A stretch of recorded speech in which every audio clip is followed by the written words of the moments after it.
Welcome back. हम लोग आज केमिकल रिएक्शन एंड इक्वेशन के दूसरे पार्ट में हैं और आज हम लोग सीखेंगे टाइप्स ऑफ केमिकल रिएक्शन, जिसमें हम लोग कॉम्बिनेशन रिएक्शन, है ना, decomposition reaction, displacement reaction, double displacement reaction, redox reaction जिसमें हम लोग ऑक्सीडेशन रिडक्शन को देखेंगे। इसके अलावा एंडोथर्मिक, एक्सोथर्मिक और रेंसिडिटी क्या होता है और इस तरीके के और भी बहुत सारे प्रोसेस को देखेंगे। इसके अलावा हम लोग कोरोजन को भी बहुत डिटेल में चर्चा करने वाले हैं।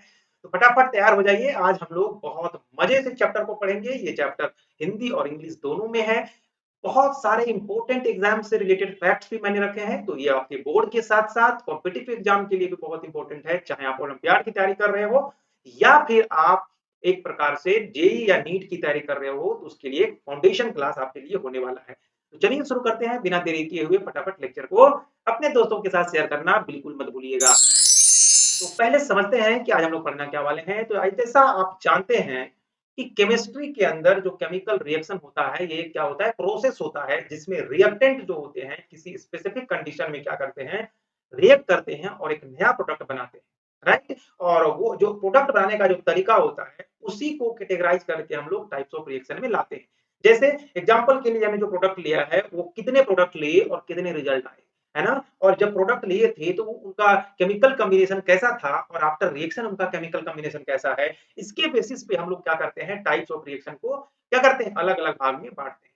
ठीक वैसे ही जैसे क्लास में बहुत सारे स्टूडेंट्स होते हैं वो बिल्कुल, तो उनमें से क्या होते हैं कि कुछ स्टूडेंट जो जो मैथ्स में अच्छे होते हैं या जो एकेडमिक में अच्छे होते हैं, उनको अलग प्रकार का काम दिया जाता है जब एक्स्ट्रा को करिकुलर एक्टिविटीज कराया जाता है। जो बच्चे खेलने में अच्छा होते हैं उनको खेलने में उनको रखा जाता है, जो बच्चे सिंगिंग में अच्छा होते हैं उनको अलग रखा जाता है।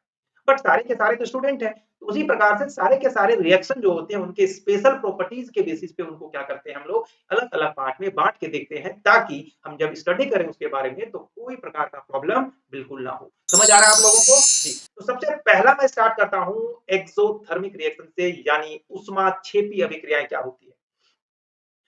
तो ये एक ऐसा केमिकल रिएक्शन है जो रिएक्शन के बाद, है ना, हीट एनर्जी जो क्या करता है, बहुत अधिक मात्रा में रिलीज करता है अपनी सराउंडिंग्स में। ऐसे रिएक्शन को कहते हैं एक्सोथर्मिक रिएक्शन, यानी those chemical reaction in which lots of heat are generated in the environment through reaction, and that is called exothermic reaction. जैसे एग्जांपल अगर आपको देखना हो तो बर्निंग ऑफ फ्यूल, जब आप फ्यूल को जलाते हो, चाहे कोयला को जलाओ, लकड़ी को जलाओ, गैस को जलाओ, तो जलाने के बाद आपको क्या मिलता होगा, जनरली हीट मिलता होगा। तो अगर तो जलाना किसी भी लकड़ी को ऑक्सीजन के प्रेजेंस में जलाना क्या है, एक रासायनिक अभिक्रिया है, एक केमिकल रिएक्शन है। रिएक्शन के बाद आपको हीट मिलता है, इसके अलावा एसिड्स भी मिलते हैं, यानी कुछ सॉल्ट टाइप का चीज भी मिलता है। बट अगर हीट प्रोड्यूस हो रहा है तो उसे हम लोग एक्सोथर्मिक बोलेंगे। जैसे कार्बन को जब ऑक्सीजन के प्रेजेंस में जलाया जाता है तो कार्बन डाइऑक्साइड के साथ साथ अधिक से अधिक मात्रा में हीट मिलता है। दूसरा जो रेस्पिरेशन, जिसे श्वसन कहते हैं, यानी जब आप खाना को क्या करते हो, ऑक्सीजन के प्रेजेंस में हमारे माइटोकॉन्ड्रिया में जब ब्रेक करता है तो हमें कार्बन डाइऑक्साइड, वाटर और एनर्जी यानी एटीपी, एडेनोसिन ट्राइफॉस्फेट मिलता है। तो ये भी क्या है, एक एक्सोथर्मिक रिएक्शन है जो आफ्टर रिएक्शन हमें एनर्जी देता है, वो हीट एनर्जी, ठीक है। इसके अलावा कंबशन जो होता है ये भी एक क्या है, ये भी एक एक्सोथर्मिक रिएक्शन है। जैसे मीथेन को जब ऑक्सीजन के प्रेजेंस में जलाया जाता है तो कार्बन डाइऑक्साइड, वाटर के वेपर और लॉट्स ऑफ हीट प्रोड्यूस होता है। तो यानी अब कभी भी कोई रिएक्शंस को देखो, अगर उसमें हीट प्रोड्यूस हो रहा है तो आप उसे क्या कहोगे, एक्सोथर्मिक कहोगे। समझ में आ गया। तो जनरली पूछा जाता है कि रेस्पिरेशन कैसा रिएक्शन है, तो आप क्या बोलोगे, एक्सोथर्मिक है, क्योंकि लास्ट में हीट एनर्जी भी हमें मिलता है। दूसरे टाइप के जो रिएक्शन होते हैं उन्हें बोलते हैं एंडोथर्मिक रिएक्शन, यानी in this reaction after for taking a reaction we give a heat to that, है ना, रिएक्टेंट, यानी रिएक्शन को कंप्लीट करने के लिए एक्सटर्नल हीट एनर्जी की रिक्वायरमेंट पड़ती है, तो वैसे रिएक्शन को हम लोग एंडोथर्मिक रिएक्शन कहते हैं। अगर आपको एग्जांपल देखना है तो जैसे फोटोसिंथेसिस, यानी कार्बन डाइऑक्साइड, वाटर, जब इनको सनलाइट मिलता है, सनलाइट से क्या मिलता है, हीट मिलता है, तो इस हीट को जब वो लेते हैं तब जाके ग्लूकोज, वाटर और ऑक्सीजन का प्रोडक्शन करते हैं, यानी फोटोसिंथेसिस जो है एक एंडोथर्मिक रिएक्शन है। इसके अलावा अमोनियम क्लोराइड का डिसोसिएशन जो होता है वाटर में, ये भी एक प्रकार का एंडोथर्मिक रिएक्शन है। तो कैसे होता है, अगर रिएक्शन के फॉर्म में देखें तो अमोनिया जो होता है, जब वो क्या करता है, जब ये रिएक्ट करता है ना? तो ये अमोनियम और क्लोराइड के आयन अलग-अलग हो जाते हैं, यानी इनका डिसोसिएशन हो जाता है।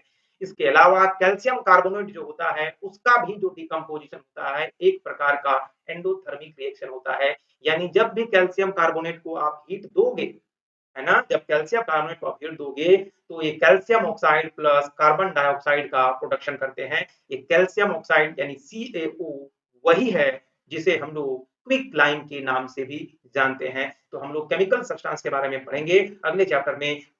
अभी सिर्फ हम लोग इसके एग्जाम्पल को एज अ रेफरेंस के तौर पर ले रहे हैं। अगला जो है वो है कॉम्बिनेशन रिएक्शन यानी संयोजन अभिक्रिया। क्या होता है combination reaction? When two or more reactant combine to form a single product, then the reaction is called combination reaction. कहने का मतलब क्या हुआ कि आपने रिएक्टेंट के तौर पर दो अलग-अलग चीज लिया। जैसे आपने मान लो एक हाइड्रोजन लिया और एक ऑक्सीजन लिया, दो अलग चीज लिया। अब आफ्टर रिएक्शन क्या होगा जब दोनों मिलेंगे, जब इनका इलेक्ट्रोलाइसिस होगा, तो आपको ये या इलेक्ट्रोलाइसिस प्रोसेस में आप देखोगे कि ये हाइड्रोजन और ऑक्सीजन दोनों वाटर में कन्वर्ट हो जाते हैं। यानी दो अलग-अलग रिएक्टेंट जो हैं आफ्टर रिएक्शन एक सिंगल प्रोडक्ट में कन्वर्ट हो गया, तो ऐसे रिएक्शन को हम लोग कॉम्बिनेशन रिएक्शन कहते हैं। पहला एग्जांपल या पहले जनरल अगर फॉर्मूले की बात करें तो मान लो अगर दो रिएक्टेंट एक ए है और एक बी है, इन दोनों को मिलाने के बाद जो प्रोडक्ट बनेगा वो एबी बन गया। यानी देखो एलएचएस में आपको दो रिएक्टेंट दिखता है बट आरएचएस में सिर्फ एक प्रोडक्ट आपको दिखता है। अब हम लोग इसके अलग-अलग एग्जांपल को बहुत ध्यान से समझते हैं। पहला एग्जांपल है कि जब क्विक लाइम को वाटर के साथ रिएक्ट कराते हैं। क्विक लाइम का मतलब वही है जिसे चूना कहते हैं जो बाजार में मिलता है, जिसका हम लोग सफेदी करने में प्रयोग करते हैं। जब उसमें पानी को डाला जाता है, रिएक्शन होता कैसे है? कुछ रिएक्शन तो आम बोलचाल की भाषा में सिंपल दोनों को मिला देना होता है। जबकि कुछ रिएक्शन जो होते हैं स्पेसिफिक तरीके से उसको डिजाइन किया जाता है। तो यहाँ पे अगर आप देखते होंगे कि जो कैल्शियम ऑक्साइड है जिसे हम लोग चूना कहते हैं, जब उसमें पानी को डाला जाता है तो लॉट्स ऑफ मात्रा में हीट प्रोड्यूस होता है और एक नया सब्सटेंस बनता है जिसे कैल्शियम हाइड्रोक्साइड या बुझा हुआ चूना कहते हैं और इसका केमिकल नेम जो होता है वो स्लेक्ड लेम होता है, लाइम होता है। क्लियर है? यानी कैल्शियम ऑक्साइड जल के साथ अभिक्रिया करके कैल्शियम हाइड्रोक्साइड बनाता है। यानी चूंकि आपको बताया कि इसमें लॉट्स ऑफ हीट भी प्रोड्यूस होता है, आपने देखा भी होगा, नहीं तो घर में आप करके देखना कि चूने का एक पत्थर लेना उसको पानी में डालोगे तो वो धधकने लगता है, खौलने लगता है बिना हीट दिए, यानी बहुत मात्रा में हीट निकलता है। इसीलिए कैल्शियम ऑक्साइड को जब वाटर में मिलाया जाता है तो कैल्शियम हाइड्रोक्साइड बनता है और इसे हम लोग एक्सोथर्मिक रिएक्शन भी कहते हैं। क्लियर है? अगला एग्जांपल है burning of magnesium ribbon. Magnesium एक मेटल है और चूंकि ये बहुत रिएक्टिव होता है, इसको अगर हम इसके एक रिबन को लेते हैं यानी पतले से स्ट्रिप को लेते हैं और जब उसको ऑक्सीजन के साथ रिएक्ट कराते हैं तो मैग्नीशियम ऑक्साइड का फॉर्मेशन होता है।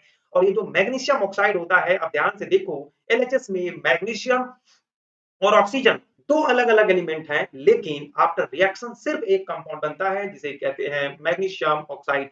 और इससे क्या साबित हुआ है कि ये एक प्रकार का कैसा रिएक्शन है, तो ये कंपोजिशन रिएक्शन है। तीसरा एग्जांपल है फॉर्मेशन ऑफ वाटर जो मैंने स्टार्टिंग में दिया था कि जब हाइड्रोजन के दो मॉलिक्यूल को ऑक्सीजन के एक मॉलिक्यूल के साथ रिएक्शन कराते हैं तो वाटर का दो मॉलिक्यूल मिलता है और ये भी एक कॉम्बिनेशन रिएक्शन का बहुत अच्छा एग्जांपल है।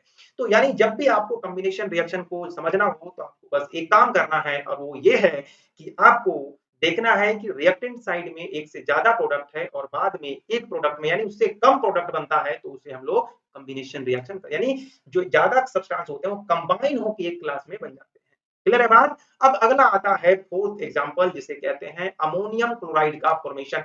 अमोनियम क्लोराइड कैसे फॉर्मेशन कर सकते हैं? तो अगर आप अमोनियम को HCl यानी हाइड्रोक्लोरिक एसिड के साथ रिएक्शन कराते हैं यानी दोनों को मिलाते हैं। क्लियर है? जब मैं कहता हूं रिएक्शन करवाना मतलब दोनों को मिलाना। अब मिलाने का तरीका कुछ यूनिक हो सकता है या फिर कुछ नॉर्मल हो सकता है। जब इनको जब मिलाओगे तो आपको अमोनियम क्लोराइड का दिखता हुआ दिखाई देगा। अब पता कैसे चलेगा कि अमोनियम क्लोराइड है? तो जब भी अमोनियम क्लोराइड बनता है तो एक व्हाइट धुआं के जैसा आपको निकलता हुआ नजर आएगा। जब भी आप अमोनियम को HCl के साथ में मिलाओगे तो एक बहुत व्हाइट कलर का धुआं नजर आता होगा। जनरली आप इसको स्टेज वगैरह में देखते होंगे, अचानक से लाइट जलता होगा, बहुत धुआं निकलता होगा। तो जनरली अमोनिया में HCl को मिलाया जाता है जिससे ये धुआं बहुत निकलता है और ये है एक प्रकार का क्या कॉम्बिनेशन रिएक्शन। अच्छा यहाँ पे भी देखोगे तो ये ये काम करने के लिए हमें इसको हीट देना पड़ता है, यानी जब हीट देंगे तो एक एंडोथर्मिक रिएक्शन का भी एग्जांपल है। यानी इस रिएक्शन को हम लोग एंडोथर्मिक रिएक्शन भी कहते हैं। एंडोथर्मिक एंडोथर्मिक रिएक्शन है ये, क्योंकि इस रिएक्शन को कंप्लीट करने के लिए आपको एक्स्ट्रा हीट देने की जरूरत है। अब अगला आता है डीकंपोजिशन रिएक्शन। देखो अभी था कॉम्बिनेशन, कॉम्बिनेशन में दो मिल के दो एक सिंगल कंपाउंड में कन्वर्ट हो रहा था। डीकंपोजिशन को हिंदी में कहते हैं अपघटन अभिक्रिया। यानी अब यहाँ क्या होगा, है ना, कि एक ऐसा रिएक्शन होता है जिसमें जो केमिकल रिएक्शन, जिसमें एक सिंगल कंपाउंड ब्रेक करता है और एक से ज्यादा कंपाउंड में डिवाइड हो जाता है, उससे हम लोग क्या कहते हैं, डीकंपोजिशन रिएक्शन कहते हैं। अब अगर सिंगल कंपाउंड जब टूटता है, तो जब एक से ज्यादा कंपाउंड बनता है तो वो या तो कंपाउंड हो सकता है या एलिमेंट हो सकता है, या एक एलिमेंट और कंपाउंड हो सकता है, ये डिपेंड करता है। यानी अगर इसके जनरल फॉर्मूले की बात करें तो जैसे ए बी एक कंपाउंड है, अगर आप इसको एनर्जी दोगे तो ये ए और बी अलग अलग निकल जाते हैं। ये तो एक सिंपल तरीका है, बट ध्यान रखिएगा मैक्सिमम यानी ज्यादा से ज्यादा जो डिकम्पोजिशन रिएक्शन होते हैं वो एक एंडोथर्मिक होते हैं। कहने का मतलब उनको हीट देने की जरूरत होती है, लेकिन ऐसा नहीं कह सकते कि सारे के सारे डिकम्पोजिशन रिएक्शन एंडोथर्मिक होंगे, कुछ एक्सोथर्मिक भी हो सकते हैं। अब आते हैं एग्जांपल की बात डिकम्पोजिशन रिएक्शन का। तो पहला एग्जांपल है थर्मल डिकम्पोजिशन। किसका? थर्मल डिकम्पोजिशन करते हैं हम लोग कैल्शियम कार्बोनेट का, है ना। और कैल्शियम कार्बोनेट जिसे हम लोग अगर उसे हीट दोगे तो ये कैल्शियम ऑक्साइड और कार्बन डाइऑक्साइड में कन्वर्ट हो जाता है। यानी ये देख रहे हो कि कैल्शियम कार्बोनेट जो है, यहाँ जो आपको कैल्शियम कार्बोनेट दिख रहा है, आप जब इसमें आप हीट देते हो तो देखो ये दो अलग अलग कंपाउंड में कन्वर्ट हो गया। यानी एक कंपाउंड आफ्टर रिएक्शन एक से ज्यादा कंपाउंड में ब्रेक कर गया, तो इसे हम लोग क्या बोलते हैं, डीकंपोजिशन रिएक्शन। और ये डीकंपोजिशन रिएक्शन में वो एग्जांपल है जिस जो प्रकार का एंडोथर्मिक है, यानी उसमें हम लोग हीट देते हैं तब ये रिएक्शंस होता है। लेकिन मैंने कहा सारे ऐसे नहीं हो सकते। दूसरा है इलेक्ट्रोलाइटिक डिकम्पोजिशन। कहने का मतलब जैसे मैंने बताया था कि जब वाटर और हाइड्रोजन को मिलाया जाता है तो क्या सॉरी, जब हाइड्रोजन और ऑक्सीजन को मिलाया जाता है तो वाटर का फॉर्मेशन होता है।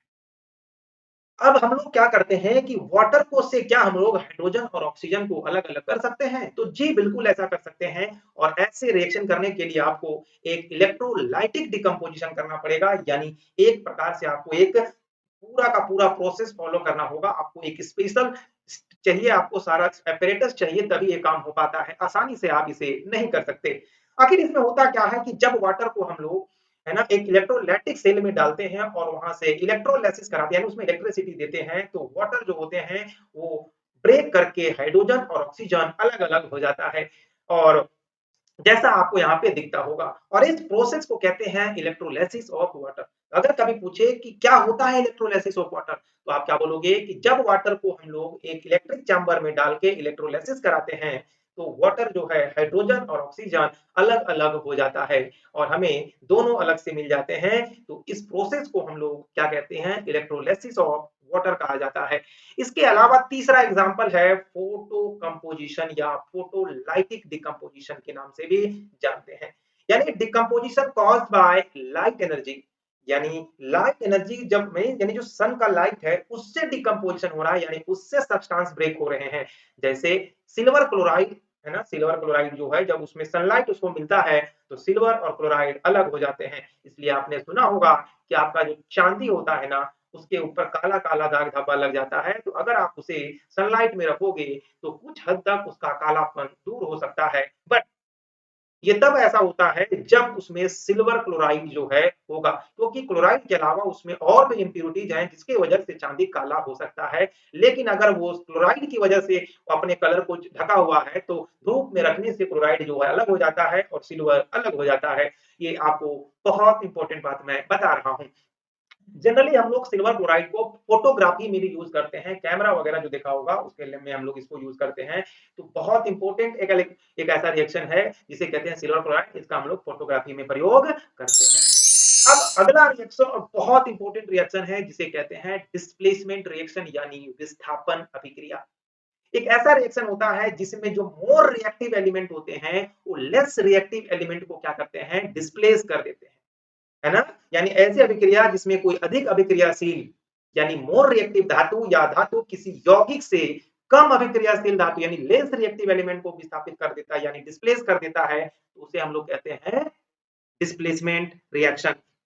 एग्जाम्पल के लिए आप यहाँ ध्यान से देखो कैसे होता है ना। अगर एक ए है और एक बी सी है और दोनों अगर रिएक्ट कर रहे हैं, अगर मान लो, तो अब क्या हो जाता है कि जो ए होता है ना बी से ज्यादा रिएक्टिव है।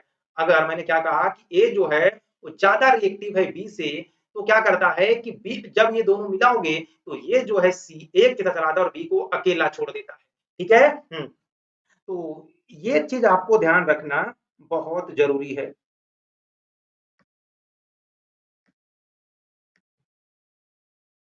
चलिए तो अब इसके कुछ एग्जाम्पल को देखते हैं, लेकिन उससे पहले आपको एक चीज देखना पड़ेगा कि रिएक्टिविटी सीरीज जब देखते हैं तो कौन किसको क्या करेगा, हटाएगा। इसके लिए आपको एक टेबल थोड़ा अगर कहो तो मैं लिख देता हूं, आप इसे क्या करना, याद करके रख लेना, ताकि कभी भी आपको आइडिया लगे कि कौन किसको क्या करेगा, हटाएगा। तो पोटेशियम सबसे ज्यादा रिएक्टिव होता है, पोटेशियम सॉरी पोटेशियम सबसे ज्यादा रिएक्टिव होता है। उसके बाद होता है सोडियम, पोटेशियम सोडियम कैल्शियम होता है, फिर मैग्नीशियम होता है, फिर एल्युमिनियम होता है। तो potassium sodium calcium magnesium aluminium, zinc होता है। उसके बाद कौन होता है, जिंक होता है, आयरन होता है।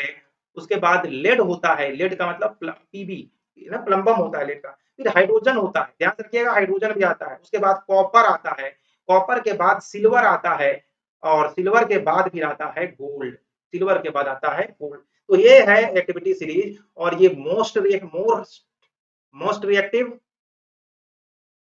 और ये धीरे धीरे आओगे तो लेस होना शुरू हो जाता है। यानी potassium sodium calcium magnesium aluminium zinc iron lead hydrogen copper silver और गोल्ड, यानी गोल्ड सबसे कम रिएक्टिव होता है। इसलिए आपने देखा होगा ज्यादातर हम लोग जब बनाते हैं क्या, हम लोग जब कोई ऑर्नामेंट्स बनाते हैं तो हम लोग किसका यूज करते हैं, कभी भी आप पोटेशियम सोडियम का ऑर्नामेंट बना के नहीं पहनोगे, चला पता पहन के चले और कान ही जल गया, अचानक से रिएक्शन कर गया, कान जल गया, आपका कुछ भी हो गया, रिएक्शन हो गया, तो हम लोग लेस रिएक्टिव एलिमेंट को यहाँ पे क्या करते हैं, बनाते हैं। और ध्यान से देखो कि ये जो सोडियम पोटेशियम और कैल्शियम होते हैं ये इतना ज्यादा रिएक्टिव है, एक लिथियम भी आता है ना, बट उसको जनरली बहुत ज्यादा रिएक्टिव होते हैं, वो जल्दी उनका हम लोग कंपाउंड नहीं बनाते हैं, उसको इसलिए मैंने यहाँ पे नहीं रखा है। बट सोडियम पोटेशियम और कैल्शियम जो होते हैं ये बहुत ज्यादा रिएक्टिव होते हैं, ठीक है। और सोडियम लिथियम सोडियम जो होता है इनको तो केरोसिन में डालकर रखा जाता है, आप ऐसे रख भी नहीं सकते, ऐसे रखोगे तो भी कभी भी फटाफट क्या कर देंगे, रिएक्शन कर देंगे और आपको हार्म कर सकते हैं। अब हम लोग डिस्प्लेसमेंट रिएक्शन के, अगर वो नॉन मेटल होगा तो डिस्प्लेसमेंट रिएक्शन कैसे काम करेगा, जैसे मान लो X2 और YCl है, तो क्या होगा कि ये जो Y X2 जो होता है मोर रिएक्टिव होता है Y से, तो क्या करेगा, इसलिए देखो Y अलग हो जाता है और X जो है वो क्या कर देता है, X2 नहीं मैंने 2X होना चाहिए था, तो ये XCl बन जाता है, यानी क्लोराइड के साथ वो आयन बना लेता है। ये एग्जांपल से आपको ज्यादा समझ में आने वाला है। तो पहला एग्जांपल है आपके साथ किसका, जिंक और कॉपर सल्फेट का। जब आप जिंक को कॉपर सल्फेट के साथ रिएक्शन करते है ना, जिंक का मतलब डेढ़ होता है, CuSO4 का मतलब होता है कॉपर सल्फेट। तो यहाँ पर आप क्या देख रहे हो कि जिंक जो होता है वो ज्यादा रिएक्टिव होता है कॉपर के तुलना में, अभी मैंने आपको बताया था ना। तो अब देखो क्या करेगा कि जब इसको इलेक्ट्रोलाइटिक सॉल्यूशन में डाला जाएगा तो ये कॉपर अलग हो जाता है, सल्फेट अलग हो जाता है। तो अब जिंक जो है वो सल्फेट के साथ ज्यादा अट्रैक्ट हो जाता है और वो बन जाता है जिंक सल्फेट, और कॉपर जो है वो अलग हो जाता है। क्लियर है बात, हाँ। यानी जिंक कॉपर सल्फेट जो होता है उसको क्या कर देता है, नीला रंग से कलरलेस सॉल्यूशन बना देता है, क्योंकि कॉपर सल्फेट कैसा होता है, ब्लू होता है, जबकि जिंक सल्फेट जो है वो कलरलेस होता है। ये बहुत इंपॉर्टेंट है, मैंने बताया था आपको कि जब केमिकल रिएक्शन के कैरेक्टरिस्टिक्स की बात बता रहा था, बताया था कि आफ्टर सॉल्यूशन आफ्टर रिएक्शन जो है वो सब्सटेंस के कलर भी बदल जाते हैं। जैसे यहाँ देखो जो कॉपर सल्फेट है, ये कॉपर सल्फेट जो है वो ब्लू कलर का है, जबकि जिंक सल्फेट जो है वो क्या है, कलरलेस है, यानी इसका कोई कलर नहीं होता है। तो आपने क्या देखा कि आफ्टर रिएक्शन जो है वो कलरलेस हो गया। इसलिए मैंने कहा था कि ज्यादा केमिकल इक्वेशन याद करने की जरूरत नहीं है। आप अगर 20 से 25 केमिकल रिएक्शन को अगर आप मेमोराइज करते हैं तो आप लगभग केमिस्ट्री में जो आपका चैप्टर में जो है उसका एग्जाम्पल आप इन्हीं से दे सकते हो। जैसे मैंने देखा ना, बताया आपको कि कितने ऐसे डिकम्पोजिशन रिएक्शन बताया जिसमें हम लोगों को जो एक्सोथर्मिक भी था, कुछ एंडोथर्मिक भी था। तो एंडोथर्मिक एक्सोथर्मिक के लिए अलग से याद करने का जरूरत नहीं है, वही कंपोजिशन में भी आ जाता है, कुछ डिकम्पोजिशन में भी आ जाता है ना। अब डिस्प्लेसमेंट में भी देख लो, जो कलर का चेंज होता है कि कौन कौन सा कलर चेंज होता है, उसका एग्जांपल बताओ। तो ये वाला बता देना कि जिंक को जब कॉपर सल्फेट से रिएक्शन कराते हैं तो जिंक सल्फेट प्लस कॉपर अलग हो जाता है ना। चलो अब दूसरा एग्जांपल देख लो, ये है ना, कौन सा, क्योंकि सॉरी यहाँ पे ये कलर हम इसे हम लोग एक बार कर देते हैं रब, ताकि आपको कहाँ गया ये। इसमें देखो आयरन को अगर आप कॉपर सल्फेट से रिएक्शन कराओगे तो क्या होगा। तो सबसे पहले आपको क्या करना होगा कि रिएक्टिविटी सीरीज को जरा ध्यान से सोचिए। रिएक्टिविटी सीरीज को जरा ध्यान से सोच के बताइएगा। तो रिएक्टिविटी सीरीज में देखिएगा कॉपर पहले होता है कि पहले आयरन। हाँ? तो कॉपर जो होता है वो क्या होता है, पहले आयरन आता है और उसके नीचे आता है कॉपर, है ना। ऐसे ऐसे था, ध्यान से देखना। तो यानी आयरन जो होता है मोर रिएक्टिव होता है, कॉपर जो है वो लेस रिएक्टिव होता है। यहां तक क्लियर था। चलो अब क्या हुआ, अगर ऐसा है तो अब क्या करेगा कि कॉपर को क्या को हटा के यहाँ पर आ जाएगा आयरन, और इसके जगह पे अलग से निकल जाएगा कौन, कॉपर। इसे देखो कि अब ये आयरन सल्फेट और कॉपर अलग हो गया। यानी देखो ना कि जो मोर रिएक्टिव है वो लेस रिएक्टिव को हटा दिया और उसे अलग करके और खुद उस आयन के साथ अपना कंपाउंड बनाने में कैपेबल हो गया। क्लियर है। इसके अलावा भी मैंने बात कहा कि जो आयरन सल्फेट होता है वो क्या करता है, ग्रीन सॉल्यूशन बनाता है। ये क्योंकि ये सारा का सारा ना एक डब्बा होता है, इसके अंदर ये सॉल्यूशन के फॉर्म में जो डिस्प्लेसमेंट रिएक्शन जो होता है जनरली सॉल्यूशन के फॉर्म में ऐसे बनते हैं। क्लियर है ना। और कॉपर जो होता है वो कॉपर अलग से डिपॉजिट हो जाता है। यानी सॉल्यूशन में जो आयरन सल्फेट है वो पूरा मिल गया और कॉपर जो है एक जगह पे डिपॉजिट हो गया अलग से। ठीक है। तो इसीलिए मैंने कहा कि जो फेरस सल्फेट होता है यानी जो कॉपर सल्फेट है वो ग्रीन सॉल्यूशन बना देता है और जो पहले से अलग सॉल्यूशन था। क्लियर है बात। चलिए तीसरा एग्जांपल जो हमारे लिए बहुत इंपॉर्टेंट है और वो क्या है, वो है कि क्लोरीन को जब हम लोग सोडियम ब्रोमाइड के साथ रिएक्शन कराएंगे तो क्या होगा। अगर आप क्लोरीन को सोडियम ब्रोमाइड के साथ रिएक्शन कराओगे तो क्या बनता है, तो जल्दी से मुझे बताओ क्या बनेगा।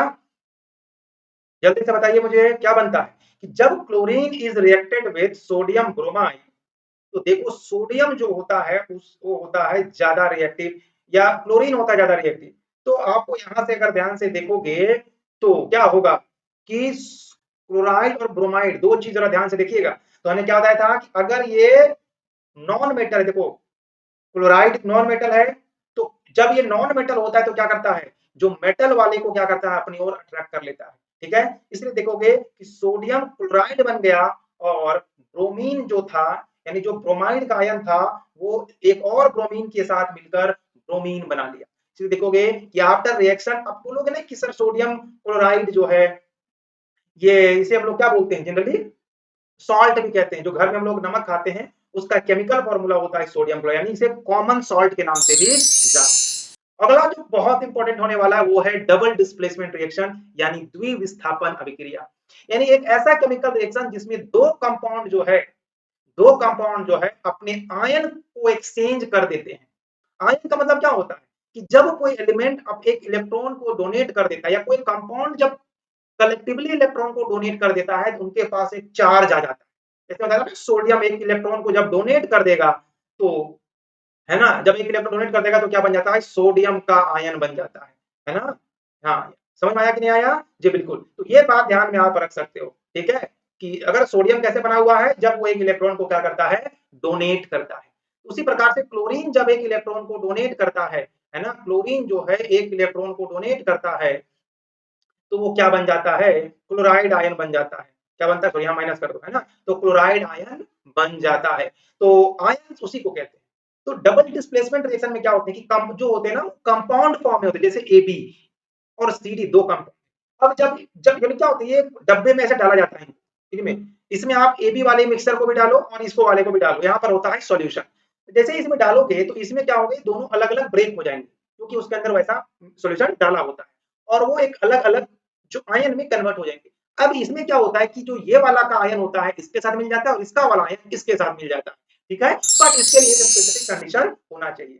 क्लियर है। जैसे यहाँ देखो सोडियम सल्फेट को जब बेरियम क्लोराइड के मिक्सर के दोनों को मिक्स किया जाता है, जब सोडियम सल्फेट को डालोगे तो सोडियम के आयन और सल्फेट के आयन ये अलग हो जाएंगे और बेरियम के आयन, है ना, और क्लोरीन के आयन ये भी क्या हो जाएंगे, अलग हो जाएंगे। ठीक है, ये तो क्या हो जाएंगे, अलग हो जाएंगे। अब ये देखो ये एक मिक्सचर के अंदर यानी एक डब्बे में ये सारे के सारे मिल गए। अब सोडियम क्या करेगा, क्लोराइड के साथ दोस्ती कर लेगा और बेरियम जो है वो सल्फेट के साथ दोस्ती करके, इसलिए सोडियम क्लोराइड और बेरियम सल्फेट। बट ये बेरियम सल्फेट जो होता है ये प्रेसिपिटेट के फॉर्म में मिलता है, एक सॉलिड के फॉर्म में मिलता है, जबकि सोडियम क्लोराइड सॉल्यूशन में घुल जाता है, उसी के अंदर मिल जाता है। इसीलिए इसे हम लोग क्या कहते हैं, प्रेसिपिटेशन रिएक्शन कहते हैं। तो प्रेसिपिटेशन यानी प्रेसिपिटेट किसको कहते हैं कि जब दो एक्वस सॉल्यूशन यानी जलीय विलयन आपस में रिएक्ट करते हैं तो एक इनसॉल्युबल सॉलिड बनता है यानी ठोस बनता है और उसी ठोस को हम लोग प्रेसिपिटेट कहते हैं और इस ठोस के बनने की जो प्रक्रिया होती है यानी जो प्रोसेस होता है उसे प्रेसिपिटेशन रिएक्शन कहते हैं। ठीक है, यानी प्रेसिपिटेशन रिएक्शन जो है वो डबल डिस्प्लेसमेंट रिएक्शन का ही एग्जांपल है। क्लियर है बात? दूसरा एग्जांपल की अगर मैं बात करूं तो ये है दूसरा एग्जांपल, सिल्वर नाइट्रेट और सोडियम क्लोराइड। जब दोनों को उसी तरीके से डाला जाएगा तो सिल्वर के आयन और नाइट्रेट के आयन अलग हो जाएंगे, सोडियम के आयन और क्लोराइड आयन अलग हो जाएंगे और इसके बाद जो है वो सोडियम जो है वो नाइट्रेट के आयन को अपनी ओर अट्रैक्ट कर लेगा और जो सिल्वर है वो क्लोराइड के आयन को अपनी साथ कर लेगा और एक रिएक्शन बनेगा जिसे कहते हैं सिल्वर क्लोराइड और सोडियम नाइट्रेट। सोडियम नाइट्रेट तो पानी में घुल जाता है यानी विलयन में घुला हुआ रहता है सॉल्यूशन में, बट सिल्वर क्लोराइड जो होता है वो नीचे बैठ जाता है और एक प्रेसिपिटेट बनाता है। क्लियर है बात? जी बिल्कुल। तीसरा एग्जांपल की अगर मैं बात करूं तो वो है हाइड्रोक्लोरिक एसिड और सोडियम हाइड्रोक्साइड। तो क्या होता है ये हाइड्रोक्लोरिक एसिड? तो हाइड्रोक्लोरिक एसिड का सिंपल फॉर्मूला क्या होता है? HCl होता है और सोडियम हाइड्रोक्साइड का फॉर्मूला होता है NaOH। जब इन दोनों को मिलाओगे तो सोडियम क्या करता है, क्या करेगा, क्लोराइड आयन को अपनी ओर खींच लेगा और हाइड्रोजन जो है वो हाइड्रोक्साइड आयन को खींच लेगा। इसलिए देखोगे कि सोडियम क्लोराइड बन गया और ये H2O यानी वाटर बन गया और इस रिएक्शन को हम लोग बोलते हैं न्यूट्रलाइजेशन रिएक्शन। और इसका मीनिंग ये हुआ कि न्यूट्रलाइजेशन क्या कहता है कि जब एक एसिड और एक बेस को मिलाने से एक न्यूट्रल सब्सटेंस बन रहा है। देखो ये क्या होता है, एक एसिड है, ये क्या है, एक एसिड है और ये क्या है, एक बेस है और जब एक एसिड और एक बेस दोनों मिला दोगे तो ये क्या बन गया, एक न्यूट्रल सब्सटेंस बन गया। ये क्या, न ही एक एसिड है न ही बेस और ये क्या है, वाटर है। ये क्या है, वाटर है। तो जब एक एसिड और एक बेस को मिलाने से एक न्यूट्रल सॉल्ट बनता है तो उसे हम लोग कहते हैं न्यूट्रलाइजेशन रिएक्शन। यानी डबल डिस्प्लेसमेंट रिएक्शन जो है उसे हम लोग न्यूट्रलाइजेशन रिएक्शन, जो जितने भी न्यूट्रलाइजेशन रिएक्शन है वो सारे के सारे क्या होंगे, डबल डिस्प्लेसमेंट रिएक्शन होंगे, है कि नहीं। इसके अलावा मैंने कहा कि जो प्रेसिपिटेशन रिएक्शन होते हैं वो भी न्यूट्रलाइजेशन रिएक्शन के, सॉरी, डबल डिस्प्लेसमेंट रिएक्शन के एग्जांपल होते हैं। अब अगला जो दो रिएक्शंस आने वाले हैं ये बहुत इंपॉर्टेंट है, इसको ना बिल्कुल स्किप मत करिएगा, बहुत ध्यान से इसको समझिएगा। क्या होता है ऑक्सीडेशन रिएक्शन? एक ऐसा रिएक्शन होता है जिसमें जो सब्सटेंस क्या करते हैं, या तो ऑक्सीजन को गेन करते हैं। जैसे एग्जांपल के लिए मैग्नीशियम और ऑक्सीजन को मिला दोगे तो MgO बन गया। यानी देखो इसमें इस रिएक्शन में क्या हुआ, मैग्नीशियम ने ऑक्सीजन को क्या कर लिया, गेन कर लिया यानी एक्सेप्ट कर लिया। या फिर ऐसा रिएक्शन जो हाइड्रोजन को लॉस करे, लूज करे, या तो ऑक्सीजन को एक्सेप्ट कर, देखो ऑक्सीजन को एक्सेप्ट कर लिया, दूसरा इसको क्या करे, लॉस करे हाइड्रोजन, मतलब हाँ देखो दूसरा हाइड्रोजन को लॉस करे। देखो यहाँ पे आयरन था, इसके दो आयन है, इसने क्या कर दिया, एक और आयन को डोनेट करके देखो अब क्या बन गया, ये क्या बना लिया, ये तीसरा आयन बना लिया। ठीक है, तो क्या हो रहा है कि इलेक्ट्रॉन को लॉस कर रहा है और दूसरा हाइड्रोजन को भी तो लॉस कर सकता है। तो देखो एग्जांपल है कि हाइड्रोजन सल्फाइड ऐसे था, इसने क्या किया, देखो अब इस सल्फर ने हाइड्रोजन को क्या कर दिया, लॉस कर दिया, देखो यहां से, और हाइड्रोजन को अलग कर दिया। ये तीनों रिएक्शन आपको देखा कि एक ऐसा रिएक्शन होता है जो क्या करता है, या तो ऑक्सीजन को गेन कर रहा है, या फिर हाइड्रोजन को लॉस कर रहा है, या इलेक्ट्रॉन को क्या कर रहा है, गेन कर रहा है। तो ऐसे रिएक्शन को हम लोग क्या बोलते हैं, ऐसे रिएक्शन को हम लोग कहते हैं क्या, ऑक्सीडेशन रिएक्शन कहते हैं। अगर एग्जांपल देखना हो तो ये है आपका वो बहुत इंपॉर्टेंट एग्जांपल कि जब आयरन को ऑक्सीजन मिलता है और पानी यानी वाटर मिलता है तो वो फेरिक ऑक्साइड बना लेता है और यही क्या है, रस्ट बोलते हैं। ये रस्ट इक्वेशन भी इसको कहा जाता है, यानी जंग बनने की जो अभिक्रिया है, ऐसे ही जंग मिलता है। अब इसे याद करना आपको बहुत डिफिकल्ट लग रहा होगा बट वैसे नहीं है। देखो आयरन है, आयरन को हवा लगता है कि नहीं लगता है, तो हवा मतलब ऑक्सीजन मिल गया और पानी भी चाहिए होगा। अरे लोहा में जंग कब लगता है, जब हवा चल हवा भी हो, पानी में उसको रखोगे तब, तो वही तो है, ये है आयरन, इसको मिल गया हवा और इसको मिल गया पानी, जब तीनों मिल गए तो बन गया रस्ट, ApOH3। मजा आया कि नहीं समझ के, ऐसे याद किया जाता है इसको। इसके अलावा और भी एग्जांपल आप ले सकते हो, जब आप एप्पल या पोटैटो को कट करते हो तो कुछ देर के बाद देखोगे एप्पल ब्राउन हो जाता है। आखिर ब्राउन कैसे हो गया, क्योंकि वहां पर एक रिएक्शन हुआ जिसे कहते हैं ऑक्सीडेशन रिएक्शन, और इसी ऑक्सीडेशन रिएक्शन की वजह से क्या होता है कि जो ऑक्सीजन जो है उसके साथ क्या हो जाता है, कनेक्ट हो जाता है और वो क्या हो जाता है, ब्राउन कलर का हो जाता है।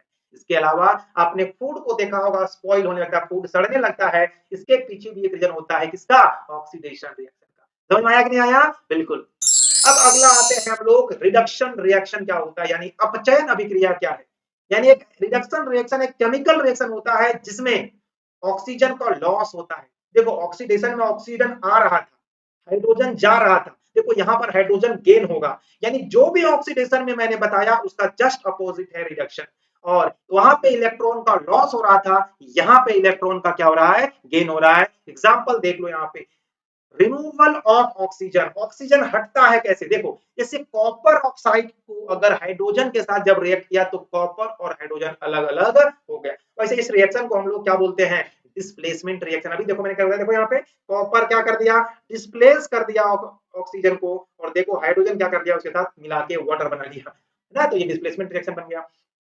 यानी जो कॉपर ऑक्साइड है रिएक्शन के बाद क्या करता है, ऑक्सीजन को खो देता है। समझ में आया कि नहीं आया? बिल्कुल। अब दूसरा एग्जांपल देख लो, एडिशन ऑफ हाइड्रोजन। देखो यहाँ पे हाइड्रोजन ऐड हो रहा है कि नहीं हो रहा है, बोलोगे बिल्कुल सर ऐड हो रहा है कि नहीं, ऐड हो रहा है कि नहीं। देखो नाइट्रोजन का मॉलिक्यूल लिया था हमने और एक हाइड्रोजन लिया, देखो अभी NH3 यानी क्या बन गया, अमोनिया बन गया, यानी यहाँ पर उसका क्या हो गया, एडिशन हो गया। तीसरा हमने गेन वाला था, तो गेन वाला का भी एग्जांपल देख लो कि जब क्लोरीन जो था वो 2 इलेक्ट्रॉन को जब क्या करेगा, लॉस कर ले उसके अंदर, यानी 2 इलेक्ट्रॉन को एक्सेप्ट कर लेगा तो वो क्लोराइड आयन बना लेगा। तो यहाँ देखो ये सारे के सारे जो है वो रिडक्शन के क्या है, एग्जाम्पल है। अब हम लोग आते हैं, ये बहुत इंपॉर्टेंट है, जिसे कहते हैं रेडॉक्स रिएक्शन। यानी जिस रिएक्शन में ऑक्सीडेशन और रिडक्शन एक साथ हो जाए उसे हम लोग कहते हैं रेडॉक्स रिएक्शन। क्या बोलते हैं उसे, रेडॉक्स रिएक्शन। यानी redox reaction is a chemical reaction in which both oxidation and reduction take place simultaneously. जैसे एग्जांपल देखो, लेड नाइट्रेट है, जब लेड नाइट्रेट जब रिएक्ट आफ्टर रिएक्शन के बाद lead oxide, nitrogen dioxide and oxygen अलग होता है।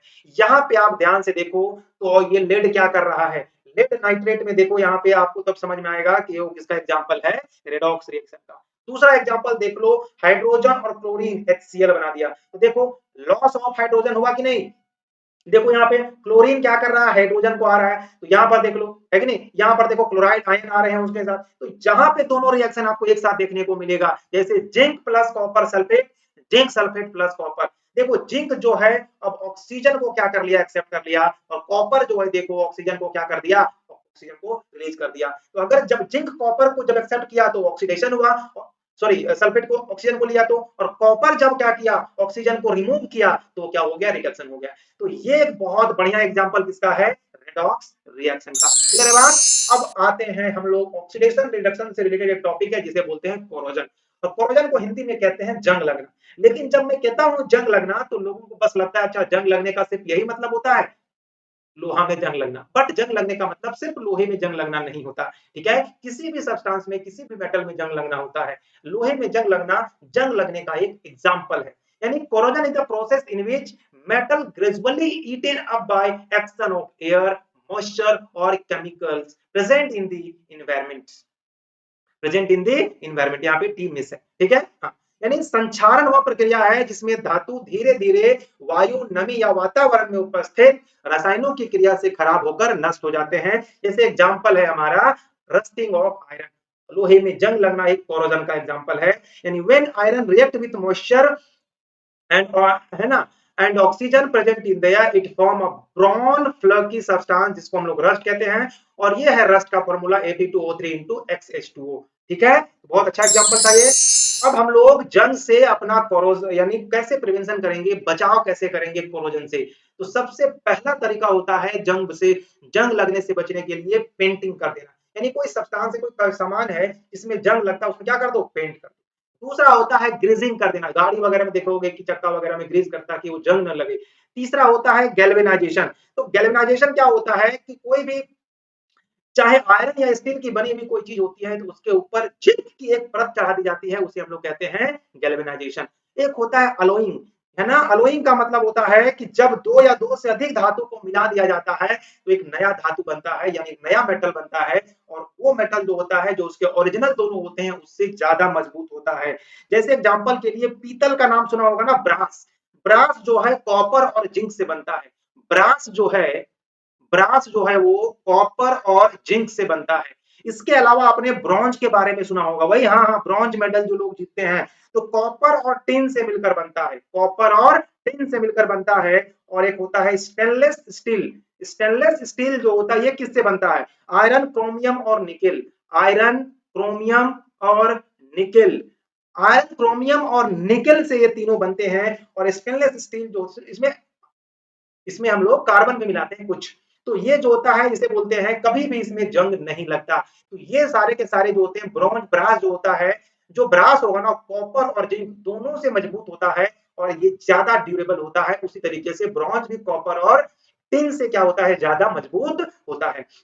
और एक लास्ट है इलेक्ट्रोप्लेटिंग। इलेक्ट्रोप्लेटिंग क्या होता है, इलेक्ट्रोप्लेटिंग क्या होता है, एक ऐसा प्रोसेस होता है जिसमें इलेक्ट्रिकली क्या करते हैं किसी एक मेटल में दूसरे मेटल का एक लेयर चढ़ा देते हैं। जैसे बाजार में पहले बाल्टी मिलता था, याद करो, ऊपर से आपको स्टील जैसा दिखता होगा लेकिन जब वो टूट जाता था तो अंदर से जंग लगता था, क्योंकि अंदर वो लोहे का है, बाहर से उसके ऊपर स्टील की परत चढ़ा दी गई है। क्लियर है, तो ऐसे को बोलते हैं इलेक्ट्रोप्लेटिंग। ये एक बहुत बड़ा प्रोसेस है, अगर बोलोगे तो मैं वीडियो बना दूंगा, बट इसमें एक ध्यान ये रखना है कि इलेक्ट्रोप्लेटिंग में एक प्रोसेस होता है जिसके अंदर जिस मेटल को, याद रखिएगा, जिस धातु को चढ़ाना होता है ना, उसे इलेक्ट्रोलाइटिक सॉल्यूशन में मिला दिया जाता है। जैसे एक मान लो एक डब्बा है ऐसे करके, इसमें एक बैटरी होता है, इसमें एक एनोड होता है एक कैथोड होता है, और ये इसमें इसको इसमें दोनों ये इसमें डिप किया हुआ रहता है इसे, ठीक है, इसमें बैटरी से इसको या इलेक्ट्रिसिटी से कनेक्ट करते हैं। तो जिस मेटल की परत चढ़ाना है ना, उसमें क्या करते, एक होता है एनोड और एक होता है कैथोड, है ना, एक एनोड और एक कैथोड होता है। तो जिस जिस मेटल की परत चढ़ाना है उसको इसमें घोल दिया जाता है, और जिसमें चढ़ाना है उसको कैथोड बना दिया जाता है, और बैटरी यहाँ से चालू कर दिया जाता है। बस ये धीरे धीरे प्रोसेस के तहत क्या होते रहता है, चढ़ जाता है सारा का सारा, और बाद में वो एकदम नया टाइप का चीज दिखने लगता है। समझ आया कि नहीं आया। एक और इसका एग्जांपल है रेंसिडिटी, यानी जिसके अंदर हम लोग फैट के संतुलन को बिगाड़ देते हैं। यानी रेंसिडिटी एक ऐसा प्रोसेस होता है जिसमें ऑयल जो होते हैं और फैट जो होते हैं ऑक्सीडाइज हो जाते हैं और खराब होकर अनप्लेजेंट स्मेल हम लोगों को फील होता है, और उसका टेस्ट भी क्या हो जाता है, खराब हो जाता है। जैसे आपने खाना में भी देखा होगा, जब खाना बनाते हैं हम लोग तो ऑयल डालने के पीछे का क्या साइंस है, ऑयल का कोई टेस्ट नहीं होता, लेकिन अगर ऑयल डालोगे तो ऑयल क्या करता है, उसे खराब होने से बचाता है, क्योंकि उसे बाहर के हवा के संपर्क से क्या कर देता है, हटा देता है।